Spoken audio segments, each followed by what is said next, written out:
Hello, everyone. Welcome again to another Teacher Joseph podcast.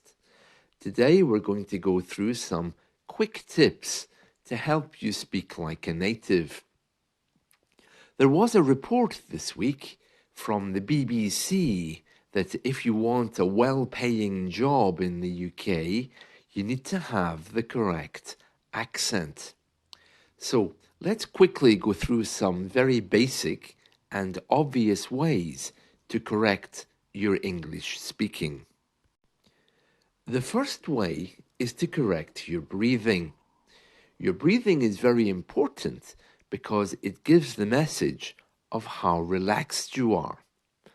These days, in times of great stress, many of us breathe in and then we hold our breath and then we speak, not letting our breath run freely.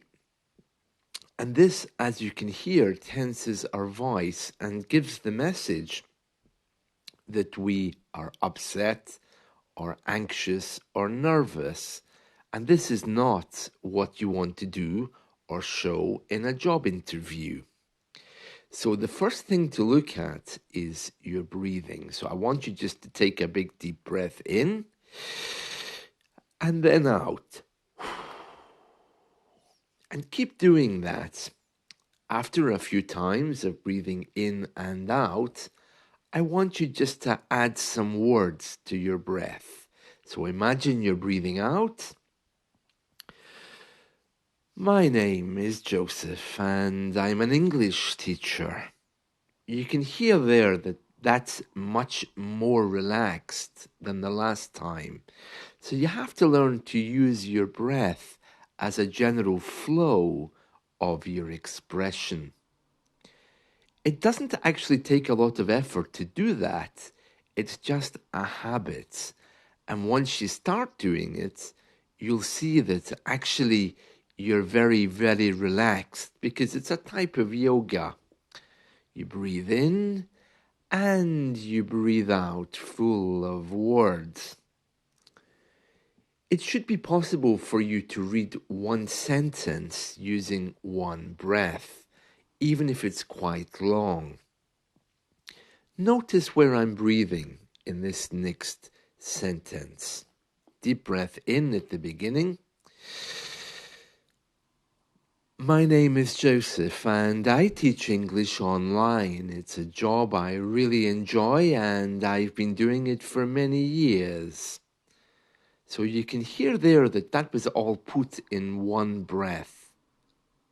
And that brings us on nicely to our next point, which is intonation. So as well as having our sound going out on our breath, we can add in some intonation also to make it sound more fluent. For example, deep breath in.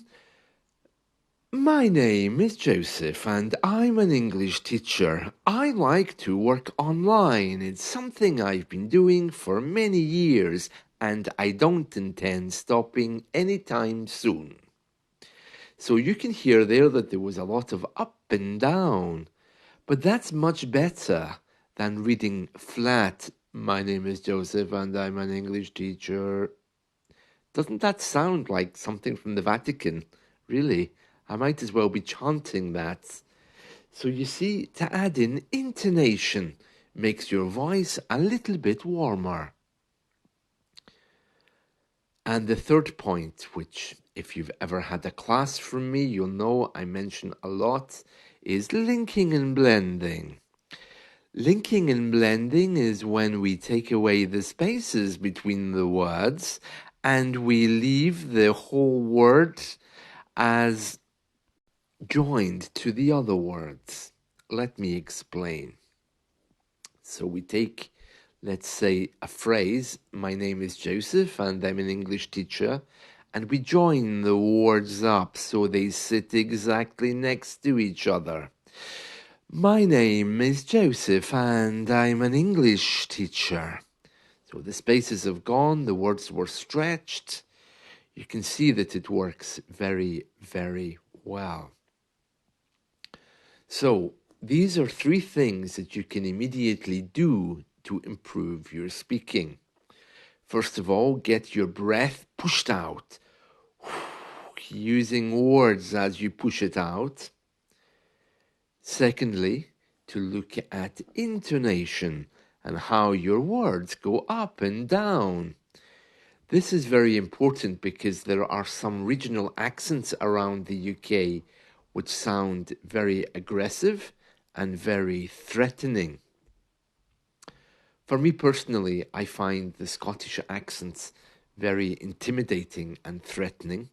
I don't know why I feel like that, but when people speak, it always seems to have an edge, possibly because there's no intonation. And it sounds quite stern and strict. It really isn't. The people are lovely, but it's just their way of speaking. After all, whole chunks of the UK come from very heavy industrial accents. When I say heavy industrial accents, I mean that the workforce was very industrial. When people live in factories, when people live in crowded accommodation, and their job is to get out there, work in a factory and earn as much as you can, if that's all you do, there's not a lot of room there to stop and think about how you pronounce the letter R. So you see, many of us speak in ways which we've kind of inherited from our cultures. That's changing now. Our accents are all changing as we all travel. But still, regional accents are kind of frowned upon. They're not exactly celebrated. It's a little bit strange. I would say that English people, they do often judge others based on how they speak. Oh, you have a Scottish accent. I don't understand what you're saying. They probably would understand if they took a moment to think about it. It's just a way of putting other people down or judging others. Of course, not everyone does that, but certainly in the media, up until 1990, regional accents were not allowed. And that just shows what's in people's minds when it comes to accents. Well, I hope you've enjoyed this, and it's very important that you look at your breathing, your intonation, and your linking and blending the words together, because these 3 things create the correct phrasing of English to make it sound a little bit more musical. Now, I've done podcasts about this in the past, so have a look around this podcast site where I've spoken about breathing, pitch and tone, and linking and blending individually. It's not difficult, and there's not much more to say other than what I've told you already.